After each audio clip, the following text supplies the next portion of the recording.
नमस्कार मंडळी, मी डॉक्टर जोशना वानखडे. आज तुमच्यासमोर वेळेचं स्त्रियांनी नियोजन करणे आवश्यक आहे या विषयावर माहिती घेऊन आलेली आहे. आता तुम्ही म्हणाल की वेळेचं नियोजन कशाला पाहिजे? वेळेचं नियोजन करणे हे खरंच आवश्यक आहे का? आणि ते का करावं? तर हा विषय घेऊन येण्याचे मुख्य कारण असे की मला माझ्या दैनंदिन प्रॅक्टिसमध्ये असा अनुभव आलेला आहे किंवा माझ्याकडे अशा लेडीज पेशंट आलेले आहे की त्यांनी हा प्रॉब्लेम मला सांगितलेला आहे. एक नाही तर असा खूप सारे लेडीज पेशंटनी मला सांगितलेलं आहे की मॅडम, मला कोणताही कार्यक्रम असला, छोटा मोठाही कार्यक्रम असला किंवा मला साधं प्रवासाला जायचं असलं किंवा मला ट्रिपला जायचं असलं, कार्यक्रम असला, माझ्याकडे साधे पाहुणेसुद्धा येत असले तरी मला दडपण येतो. मी माझं काम व्यवस्थित करू शकत नाही. मला त्या कामामुळे दडपण येतं मनावर, मला घाबरायला होतं, माझी चिडचिड होते, मी ते करू शकत नाही आहे. आणि असं पण काही महिलांनी मला असं सुद्धा सांगितलं की जे आधी पूर्णपणे व्यवस्थित काम करत होत्या, पण आता त्यांच्याकडून ते जमत नाही. आणि त्यांच्या घरातले पण त्यांना म्हणतात की अरे ही खूपच जास्त चिडचिड करते, काही काम वाढलं तर आता हिच्याच्यानेही बुवा काही होतच नाही. तर या सर्व गोष्टी आपण टाळाव्या. आणि हे आपल्यासोबत का बरं होतं या सर्व गोष्टीचा विचार करून मी हा विषय घेऊन आली आहे, पर्टिक्युलर त्या स्त्रियांसाठी की जे वेळेचं नियोजन करत नाही. वेळ ही खूप महत्त्वाची आहे जीवनामध्ये. वेळेचं गणित जर चुकलं तर सर्वच काही चुकतं. म्हणून वेळेला महत्त्व द्या आणि वेळेलाच आपलं काम पूर्ण करा, म्हणजे जास्त चिडचिडसुद्धा होणार नाही आणि आपल्या शरीरावर सुद्धा त्याचा जास्त वेगळ्या प्रकारे परिणाम नाही होणार. कसं आहे, काही स्त्रिया म्हणतात आम्ही तर घरीच राहतो, मग कशाला वेळ पाळायची. तर तुम्ही वेळ पाळत ना, पण तुम्ही दिवसभर घरी राहता, पण तुम्ही साधा आपल्याला दिवसभराच्या रुटीनमध्ये 20 ते 25 मिनटं साधी एक्सरसाइजसुद्धा करत नाही. त्या स्त्रिया म्हणतात आम्ही दिवसभर घरी राहतो, पण त्यांना 20 ते 25 मिनटंसुद्धा स्वतःचा व्यायाम करायला, प्राणायाम करायला किंवा साधी छोटी एक्सरसाइज करायला सुद्धा वेळ मिळत नाही. त्याच सांगतात आम्हाला की मॅडम, आम्हाला वेळच नाही मिळत. किंवा मग हे का बरं होतं? कारण की ते वेळेचं नियोजन करत नाही, ते वेळेवर जेवण करत नाही, त्या वेळेवर औषधं घेत नाही किंवा वेळेवर त्या झोपतसुद्धा नाही. अशामुळे काय होतं, या सर्वच गोष्टीचा प्रॉब्लेम आपल्या शरीरावर होत असतो. सूक्ष्मरीतीने आपल्या मनावर आणि शरीरावर या प्रत्येक गोष्टीचा प्रॉब्लेम होतच असतो. तर वेळेचं नियोजन कसं करायचं? तर आधी आपण एका दिवसाचं नियोजन करायचं आणि नंतर एका आठवड्याचं नियोजन करायचं. आता एका दिवसाचं नियोजन कसं काय करायचं पहा. आता जर एका दिवसाचं नियोजन करायचं असलं, जर समजा आता आपल्याला उद्या ऑफिसला जायचं आहे तर आधीच आपलं सर्व काही असं फिक्स असायला पाहिजे की आता मी उद्या ऑफिसला जाणार आहे. मला सकाळी 7 वाजता जर जायचं आहे, तर मला सगळंच पाहून जायचं आहे. मुलांना शाळेत सोडवायचं आहे, मुलांचा डबा, मुलांचा अभ्यास. तर आदल्या रात्रीच आपण आपला मेनू फिक्स करायला पाहिजे की आपल्याला उद्या करायचं काय आहे, स्नॅक्समध्ये काय करायचं आहे आणि जेवणामध्ये काय करायचं आहे. आणि तिकडूनसुद्धा तुमची ट्रॅव्हलिंग जर जास्त होत असेल, खूप जास्त रात्र होत असेल तुम्हाला यायला, तर मग रात्रीला येऊन काय करायचं आहे हे तुमचं कसं इथे माइंडमध्ये फिक्स पाहिजे. कसं आहे, प्रत्येक गोष्ट अशी लिहून किंवा असं उतरून नाही चालत. काहीतरी आपल्या डोक्यामध्ये आधीच फिक्स पाहिजे की हां मला हे असं आणि असं करायचं आहे. त्यानुसार तुम्हाला एक प्लॅन करावं लागेल. तर मग आता तुम्हाला जे काही स्नॅक्स बनवावं लागेल किंवा टिफिनमध्ये मुलांसाठी द्यावं लागेल, त्याची पूर्वतयारी करून ठेवावं लागेल. लसूण सोलून ठेवून द्यावं लागेल, भाजी निवडून आणि स्वच्छ धुवून फ्रीजमध्ये ठेवावं लागेल. आपला कुकर लावायचा आहे तर डाळ तांदूळाचा डबा व्यवस्थित, आपलं डाळ तांदूळसुद्धा आपल्याला काढून ठेवायचे आहे. आपल्या डायनिंग टेबलवर किंवा गॅसच्या ओट्यावर डाळ तांदूळसुद्धा आपल्याला काढून ठेवायचे आहे. काही प्लेट्स, काही गंज आपसे धुवून व्यवस्थित एका साईडला ठेवायचे आहे की जेव्हा तुम्ही सकाळी उठा तर तुमची तिथे ते शोधाशोध करताना तुमचा वेळ वाया जाणार नाही, तुमची गडबड होणार नाही आणि तुम्ही जिथे जायचं आहे तुम्हाला ते वेळेत तुम्ही घरातलं काम पूर्ण करून सुद्धा तुम्ही बाहेर जाऊ शकाल आणि ते सुद्धा तुमचं काम पूर्ण होईल. ठीक आहे. तर मग तुमचं काम ते पूर्ण व्हायसाठी तुम्हाला आधीच ही पूर्वतयारी करून ठेवायला पाहिजे. आणि मग राहिला विषय आपल्या छोट्या मुलांचा, तर छोट्या मुलांचे दप्तरं, त्यांचे टिफिन्स, त्यांच्यामध्ये काय द्यायचं आहे, त्यांचे दप्तरं, त्यांच्या दप्तरामध्ये त्यांनी आपले समोर घेतले आहे का पुस्तकं. तर ते 2 ते 3 वर्षाचा मुलगा तर तो स्वतः तर काही घेणार नाही, तुम्हालाच ठेवायचं आहे.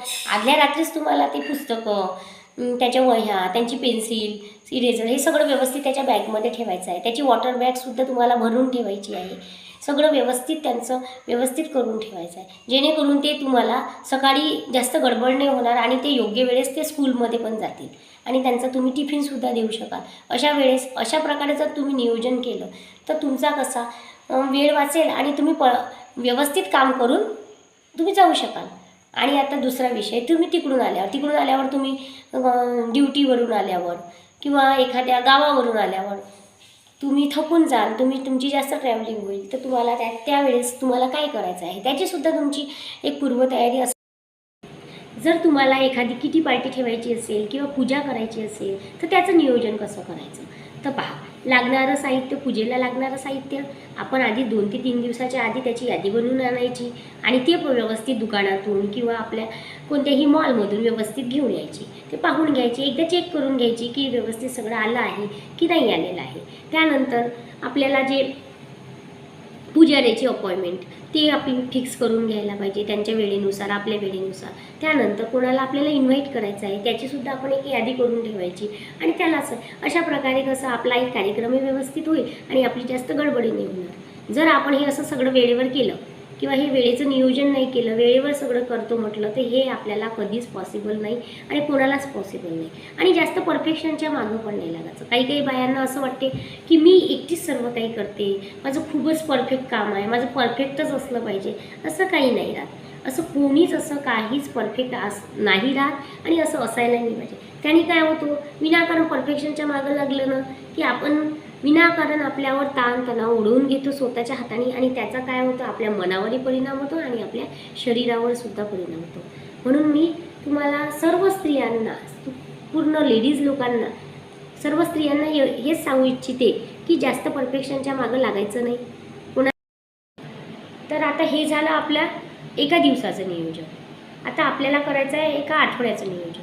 तर एका आठवड्याचं नियोजन कसं करायचं, तर ते आपण सुट्टीच्या दिवशी करू शकतो. शनिवार रविवारी आपण आपण यादी बनवू शकतो की आपल्या घरातला वाण सामान आहे, तर कसं काय वाण सामानाची यादी बनवू शकतो की आपल्याला एका आठवड्यामध्ये काय काय लागेल आणि त्यानंतर आपण एका आठवड्याला लागणाऱ्या भाज्यांचं नियोजन करू शकतो. सगळं काही असा एक आराखडा लिहून, प्रत्येक गोष्ट आपण लिहून नाही घेऊ शकत, हा आपला काही होमवर्क नाही आहे. आपल्याला हे इथे सुद्धा आपण लक्षात घेऊन डोक्यामध्ये सुद्धा आपण ठेवू शकतो की आपल्याला 8 दिवसाच्या लागणाऱ्या भाज्या, त्याच्यानंतर काही नवीन जर आपल्याला काही पदार्थ बनवायचे असेल तर ते, किंवा आपल्याकडे कोणी गेस्ट येत असेल तर त्यांच्यासाठी लागणारा जर आपल्याला काही मेनू बनवायचा असेल तर तो एक आणून ठेवायचा. असं हे सगळं कसं आपल्याला एक प्लॅन करून घेऊ शकतो आपण आणि एक त्या प्लॅननुसार आपण तो आराखडा एक करून घ्यायचा. आणि त्यानंतर मग राहिला विषय जास्तीच्या कामाचा. तर घरामध्ये खूप असे कामं निघतात, साफसफाईचे कामं निघतात, खूप सारे वाळवणाचे कामं निघतात. तर कसं हे प्रत्येक स्त्रीने आपल्या शक्तीनुसार आपल्याला जमेल तसे करून घ्यायचे असतात किंवा करायचे असतात किंवा नोकर वर्गाकडून करून घ्यायचे असतात. त्यामध्ये आपण कोणाकडून काही कामं डिवाईडसुद्धा करू शकतो. हा सुद्धा एक वेळेच्या नियोजनामधलाच भाग आहे. जसं आपल्याला भाजीचं आणायचं आहे तर ते आपण आपल्या मिस्टरांनासुद्धा सांगू शकतो, त्यांना एक यादी करून देऊ शकतो आणि ते त्यांना फक्त त्यांनी ते आणूनसुद्धा दिलं पाहिजे. काही कामं आपल्या मुलांना, जर मुलं थोडे मोठे असतील तर थोडा एक सवय लावायचा की थोडे छोटे मोठे कामं त्यांच्याकडून सुद्धा आपण करून घ्यायला पाहिजे. थोडे कामं, छोटे मोठे कामंसुद्धा ते करू शकतात ना, त्यांना पण सवय लागली पाहिजे ना, फ्युचरमध्ये तेच त्यांना उपयोगी पडेल. त्यानंतर मग असे आपल्या घरीसुद्धा खूप सारे असे हेल्परसुद्धा असतात, ते सुद्धा आपल्याला समजा एखादी खोली साफ करून घ्यायची आहे तर ते त्यांनी करून व्यवस्थित त्यांच्याकडून आपल्याला करून घेता आली पाहिजे. तर वेळेचे नियोजन करणे आवश्यक आहे. यामध्ये आपण आता 4 मुद्दे पाहणार आहोत. एक तर सर्व काही एक दिवसाचं जर नियोजन करायचं आहे तर आदल्या रात्री तुम्ही पूर्वतयारी केली पाहिजे, हा पहिला मुद्दा. दुसरा मुद्दा, जास्त ताण घ्यायचा नाही, जेवढं जमेल तेवढं तसं त्या रीतीनं आपण करायला पाहिजे, हा दुसरा मुद्दा. तिसरा मुद्दा, आपण काय करू शकतो हे आधी आपली कॅपॅसिटी किती आहे त्या प्रत्येक स्त्रीनी ही आधी ओळखायला पाहिजे की आपण काय करू शकतो आणि काय करू शकत नाही. नाहीतर ते तुम्हाला कधीही शक्य होणार नाही. आधी आपली शारीरिक आणि मानसिक कॅपॅसिटी ओळखायची आणि त्यानुसार आपण त्या गोष्टी कशा काय करायच्या याचा आपण प्लॅन करायचा. हे आहे हा तिसरा मुद्दा. आणि चौथा मुद्दा असा की आपण प्रत्येक गोष्ट आपण एक स्वतःला 16 वर्षाची समजून प्रत्येक गोष्ट मी एकटी करेल ही समज आपल्या माइंडमधून काढून टाकायची आहे. असं होत नाही. ते त्यांनी जर आपण तुम्ही विचारही केला तरी तुमचं शरीर साथ नाही देत, मग तुम्ही आजारी पडता आणि ती ज्या गोष्टी तुम्हाला करायच्या आहे किंवा व्यवस्थित होणाऱ्याही गोष्टी त्या होत नाही. म्हणून प्रत्येक गोष्ट मीच करणार आहे, मी आणि ती परफेक्ट करणार आहे या गोष्टीमध्ये जायचंच नाही किंवा पडायचंच नाही. काही गोष्टी दुसऱ्याकडूनही करून घ्यायच्या, काही आपल्या मुलांनाही थोड्या चांगल्या सवयी लावायच्या आणि आपल्याला ताण घ्यायचा नाही आणि आपल्याला जेवढं झेपेल तेवढंच आपण काम करायला पाहिजे आणि आपल्या शरीराची सुद्धा काळजी घ्यायला पाहिजे. अशा रीतीने तुम्हाला स्वतःलाही वेळ देता येईल, आपल्या फॅमिलीला वेळ देता येईल, आपल्या मुलाला वेळ देता येईल आणि आपल्याला तुम्हाला जर काही छंद असतील, कोणाला गायनाचा छंद असते, कोणाला पेंटिंगचा असते, कोणाला रांगोळीचा असते, तर तुम्ही जर हे घरगुती स्त्रियांसाठी किंवा नोकर वर्ग स्त्रियांसाठी पण आहे ही गोष्ट की तुम्ही अशा रीतीने सर्व व्यवस्थित आपलं प्रोफेशनल लाईफसुद्धा जगू शकता, आपलं घरगुती लाईफसुद्धा जगू शकता आणि आपले जे छंद असतील ते सुद्धा तुम्ही जोपासू शकता जर तुम्ही वेळेचं नियोजन केलं. वेळेचं नियोजन स्त्रियांनी कसे करावे ही जर माहिती तुम्हाला आता आवडली असेल तर माझ्या चॅनलला सबस्क्राईब करा, शेअर करा, लाईक्स करा. धन्यवाद.